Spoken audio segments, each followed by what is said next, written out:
Hello everybody and welcome back to my channel, or welcome to my channel if you have never been here before. My name is Abby and I am a first year teacher in Texas, and I am really glad that you are here. Today I decided that I wanted to film a little teacher Q&A. I literally just got home from school, but a lot of the times whenever I have like conversations with my friends, they're like in the car, either on the phone or they're like sitting next to me and we're driving around. And I just thought it would be fun to like film a little Q&A in the car and feel like I was kind of talking to my friends. So that's why we're here. That's why the setup is a little bit different. I'm just going to be answering some of the questions that y'all sent in literally so long ago. On Instagram, I asked if y'all had any kind of like juicier questions for like regarding teaching and everything that you wanted me to answer or talk about and just be like super honest. And so I'm going to be answering some of those. So that is exciting.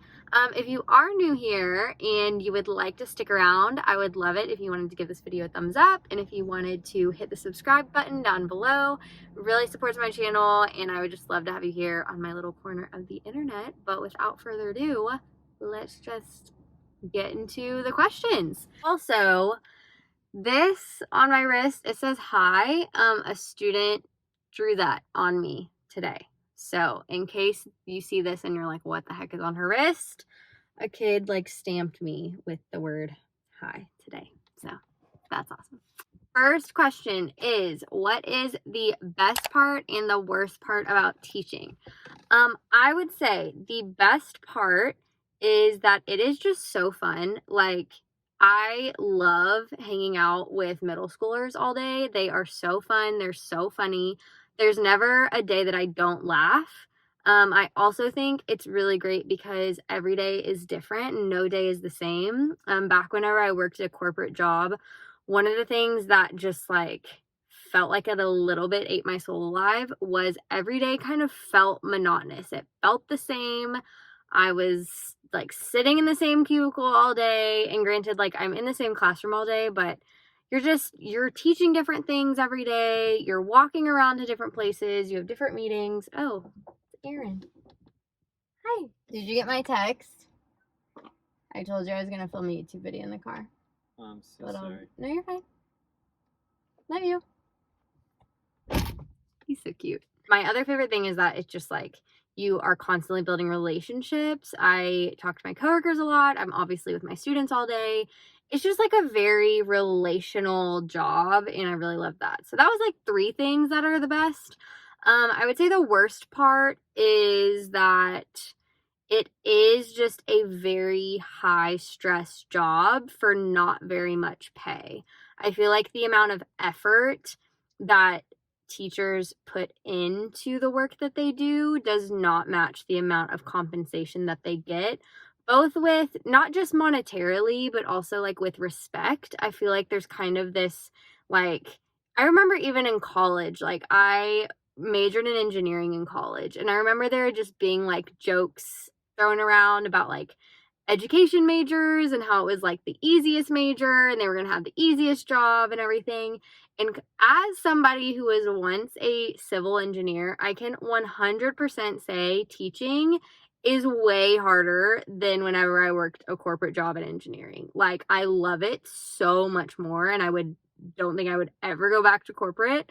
But it is way harder. Like, I've never worked this hard in my entire life, and I've never felt so exhausted in my entire life than I have at certain points in this year. So yeah, I would say the worst part is just like lack of respect and compensation. Okay, the next question is teaching what I thought it would be, or I guess what I dreamed it would be? This is a hard question because teaching wasn't like always my dream. I really had like a pretty quick transition out of what I was doing before. So I would say in some ways, yes, like I thought that I would love it a lot more. I thought that I would love being with kids. I thought that I was confident that I could be good at especially like teaching the subject area that I teach, which is math. And I do think all of those things are true. I don't think I realized how hard it would be, honestly. Like, I knew that people always said like first year teaching is one of the hardest years of your life. And I knew that teachers work so hard because like my mom was a teacher all my life.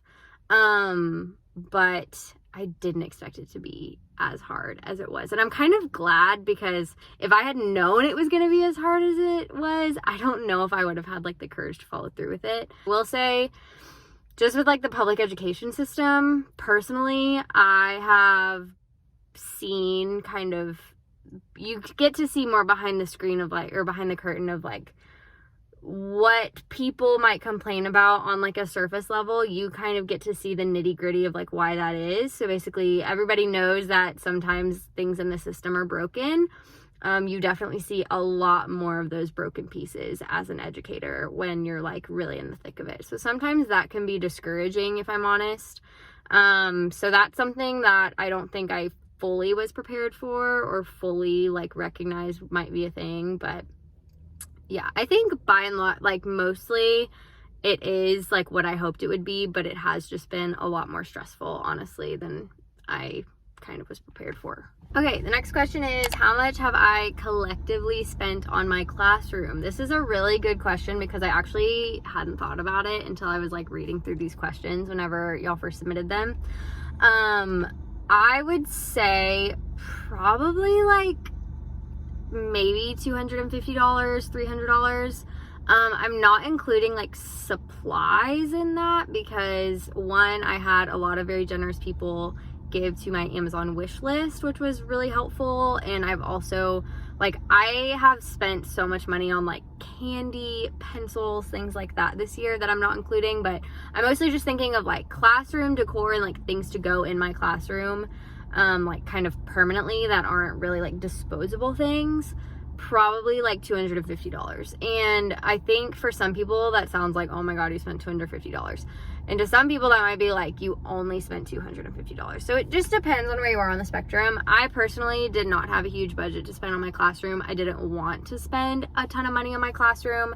And so I thrifted a lot of things. I DIY'd a lot of things. I think my biggest kind of money saving tip for like classroom decor is there is so much that you can do with different colored paper and a laminator, like literally so much. So like some of like the like bigger pieces of decor in my room, like for instance, I have really big lettering over my student station, and it's just cut out of like black cardstock that I laminated. Like I printed out like an outline of the font that I wanted off of like the internet, and then I just like cut out the letters and laminated them, and that's how they turned out. And it's like, it takes up a lot of space and it's not that much money. And so I would say if you're trying to save money on setting up for your classroom, definitely just see like what you can do with different colored paper and a laminator and maybe some like cute twine or something. And there's literally so much that you can do. Next question is, have I made any actual friendships with my coworkers? And the answer is yes.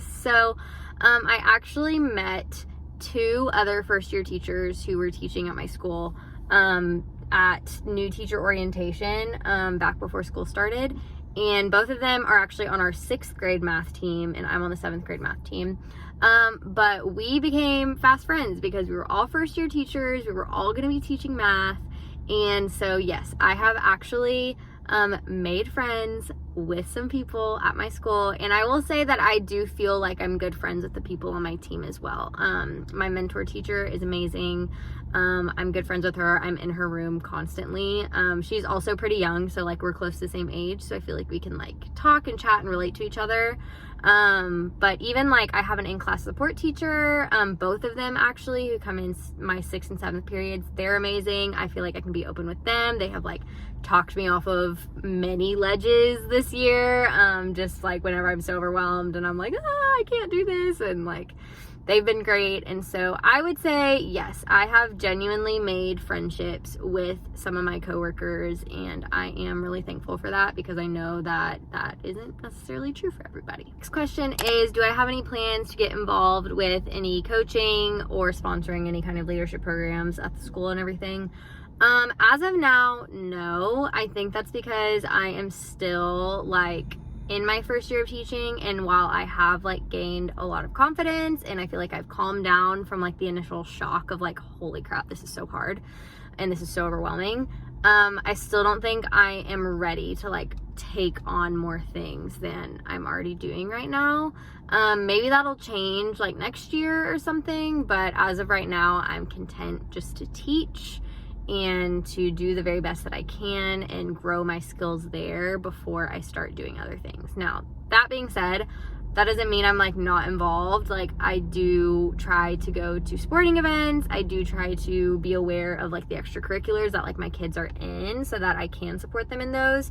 I just don't think I'm ready to like take on another like teaching role in the form of like either coaching or extracurricular. Also, in terms of coaching, I don't even know what I would coach. I grew up as a figure skater.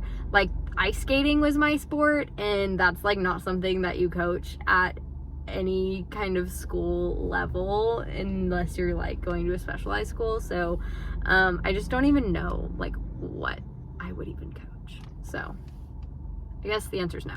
The next question is, do the breaks make the work-life balance kind of dynamic worth it? Or is there work-life balance, things like that? I will say this year I have had the least amount of work-life balance than I think I ever have in my life, but that is because honestly, your first year of teaching, you're drinking out of a fire hydrant. Right now, I feel a lot more balanced than I have. Like, first semester, I literally thought I was gonna die a few times. But I will say it is super nice to have built-in breaks because you always feel like you kind of have a little bit of a benchmark that you're working towards. So it helps break up the semesters. And I just also like being on a semester timeline. I don't know if this is like something that I need to get over or it was like something wrong with me like mentally and like my anxiety or whatever. But I remember whenever I worked corporate, I would think about the fact that I was just gonna wake up and go to work every single day until I eventually took time off or until somebody laid me off or until something changed. Like, but there was like no end in sight. It was just like, you do this until you don't.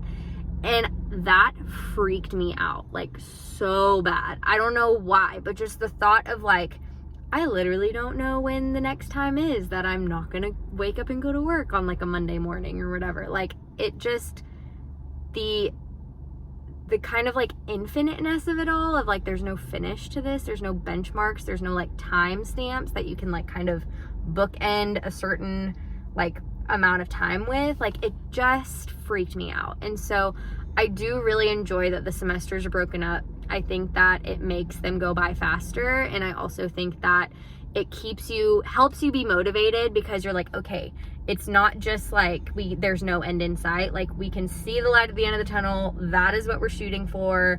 Let's just keep pushing. And then we have a break right here where we can just like sleep. So I will say I do really enjoy kind of the structure of how the school year is laid out for sure. Okay, the next question is, do I feel like teaching is like my forever career, or do I feel like I'm gonna stay in it? There was like different forms of this question that got asked.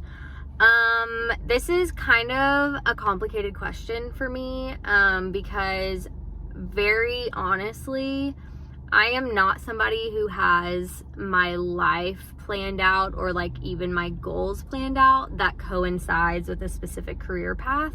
I have never been somebody who like dreams about a specific vocation or specific job that I was like going towards or wanting. That just wasn't me. And frankly, that's still not. And so I would say, do I think that I'm going to be a teacher for like the next 30 years of my life? Honestly, no, I don't.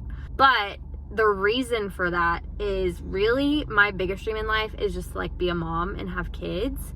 And so once we do start having a family, I would want to stay at home. And I think that I am going to end up spending a large amount of my life as just a mom. And I'm very thankful that like that's even an option for us and that we could do that. So that is like my biggest life goal, is just to be a mom.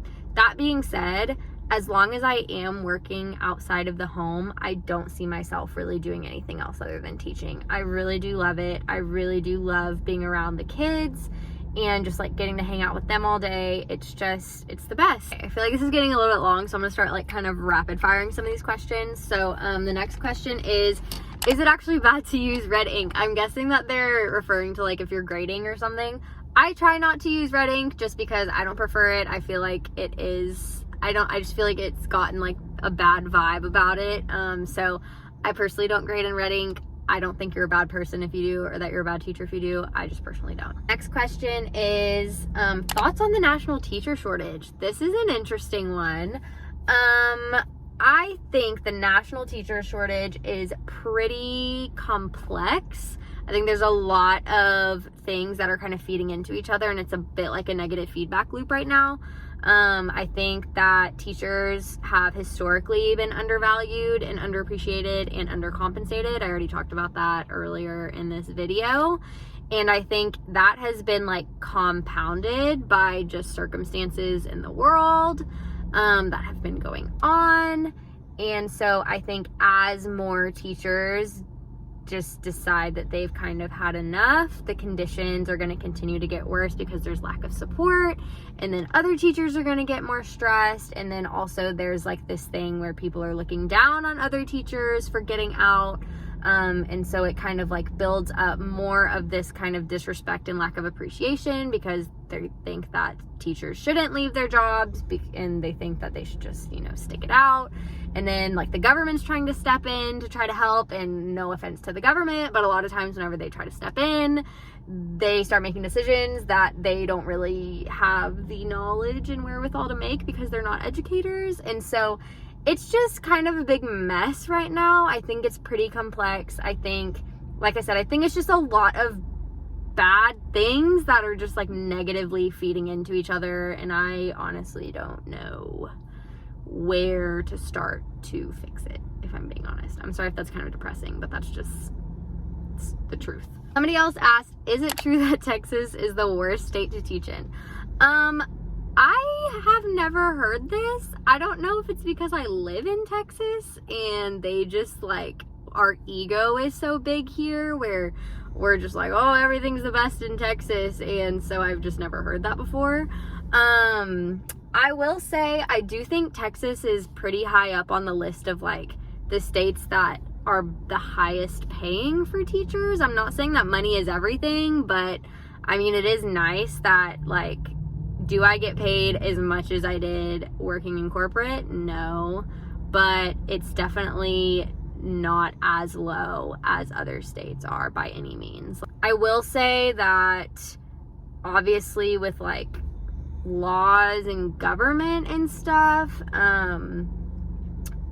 that can be annoying, but I think that's annoying in every state. And I think somebody even asked a question along the lines of like, what is like your opinion on like how the Texas government like handles like education and policy and stuff. I think that you would be very hard pressed to find somebody who says that they think the governing bodies in their state do an amazing job. I just don't think it exists. If it does, if you live in a state where you think that the governing bodies of your education system do a great job at making decisions and like rolling out great policies and stuff, leave a comment down below because I would love to know where you live. But I think the unfortunate truth is a lot of times the people in leadership, they just either they haven't spent enough time in the classroom, they haven't been in the classroom recently enough, or they're just so far removed that they don't really understand how some of the decisions actually play out in a class. And I think that's not only at a government level, but that can even be at a district level. Like sometimes you just have leadership in districts where maybe they were once educators, but they've been so far removed and now they're making decisions on curriculum or lessons or requirements for teachers, and they're not understanding how that's playing out in real time in the classroom because they just don't have a frame of reference. I will say there are things that like they do in Texas that I don't appreciate and I don't agree with, but I also know that there are other states where they're doing like way worse stuff where they're like making like teachers submit lesson plans a year in advance, and so that like parents can basically approve the lesson plans for the teachers, which is just like so backwards to me. And so anyways, I definitely know that it could be worse. So I would say no, Texas is not the worst place to teach. Somebody else asked, what is the parent-teacher dynamic like? For me at my school, I have not had any like really negative experiences with parents. Most of my parent conversations have gone pretty well. I haven't had any parents like question my like authority in the classroom, which I was a little bit worried about considering I am very young. That being said, I don't get on the phone and I'm like, hey, like this is your child's 25-year-old math teacher, what's up? So a lot of them might not even know like how old I am unless they like came to open house and met me. But yeah, it's honestly been fine. And part of it is I'm pretty confident in my ability to like manage expectations and kind of mitigate any kind of conflict and just talk to adults in general. I don't know why. I'm pretty confident in my abilities to do that. So kind of the thought of talking to parents has never freaked me out. I never thought that I would just like choke or whatever. But I did worry a little bit if they would just like question me because of my age and because of the fact that I look like one of their kids, basically. Two last questions because it's getting really long. Next question is, do you feel like your school provides adequate support for the teachers? I would say yes, thankfully, and I am literally so thankful for that. The team that I have worked with this year has been so supportive. I have told my mentor teacher multiple times, and she's on the 7th grade math team with me, but I've literally told her multiple times, I'm like, if I did not have you, I would have quite literally died by now. Like, I just would not have been able to do all of this. So they have been so supportive, so great about checking in on me, so just like helpful with lesson plans, answering any questions that I have. I've been able to just like refer to them a lot of like, hey, like I'm not seeing kind of the light bulb go off in my kids' heads whenever I'm like trying to explain this to them. Like, how do you explain it? You know, tell me what has worked for you. And they have just been great. So I have been so thankful for that. Okay, the last question I'm going to ask is thoughts on religion or lack of allowance for religion in schools and what that dynamic has been like for me. In case you didn't know, I am a Christian. I do talk about my faith periodically on here. That is something I actually want to do more. So if you have any video ideas or like requests for anything like that, like more faith-based videos, leave them down below in the comments because I'd love to hear y'all's opinions. But yes, I am a Christian, and I am like very open about my faith. I am not like as open about it at school, obviously, because I realize that there has to be a level kind of just like non-disclosure there. And so I don't ever initiate anything regarding faith or religion with students. I never broach those conversations with them unless they themselves brought it up. I will say I have this tattoo on my wrist. You can't really see it because it's covered in marker, but it's like 2 circles. One is open and one is closed. And I have had a lot of students ask about that this year, and I just am honest with them and I tell them what it means. And basically what it does mean is it just symbolizes the resurrection of Jesus. And so it's like the empty tomb and the stone that was rolled away, and going from dark to light is going from death to life because of his sacrifice for us. And that's literally like verbatim kind of what I tell my kids. And most of the time they're just like, oh, cool. And then they just like go along with their day, whether they believe in Jesus or not. They're like, oh, sweet. And then they go sit down. And so if they want to talk more about it, or if they have any questions about it, I'm happy to answer it for them. But just as kind of a rule of thumb, I just never bring it up. I do wish that I could be more open and that I could invest more spiritually into my kids' lives, but I know that just building relationships with them is really powerful, and I try to pray for them on my way to school most mornings. And so yeah, I would love to be more open, and I would love the possibility of being able to do that, but I'm content just like being able to love them in any way that I can. I want all of them to feel like they have a place in my classroom regardless of what their religious backgrounds are or regardless of what their faith is. I want them to feel like I am always a safe place. And so that's kind of why I don't initiate those conversations because I never want them to feel pressured or pressed or uncomfortable. And so, yeah, so I would say, and I think most teachers who have any kind of faith would say this, that rule of thumb, just like probably don't initiate those conversations, but I'm a pretty open book if they ever want to ask me anything about it. Okay, and that is it for our kind of juicy teacher Q&A. I hope that you guys enjoyed. Hopefully this wasn't too weird of a setup, just like sitting in my car, but I just felt like chatting in the car today. So thank you guys so much for watching, and if you did enjoy it, like I said, I would love it if you wanted to comment down below or hit that subscribe button. It just really supports my channel, and we are almost to 1,000 subscribers. We're like a little bit over 100 subscribers away from 1,000, and so I think that is wild and crazy. And so I'm just so thankful that you guys are here and that you wanted to watch this video. And so I hope you enjoyed it. I love you guys, and I will see you in the next one. Bye.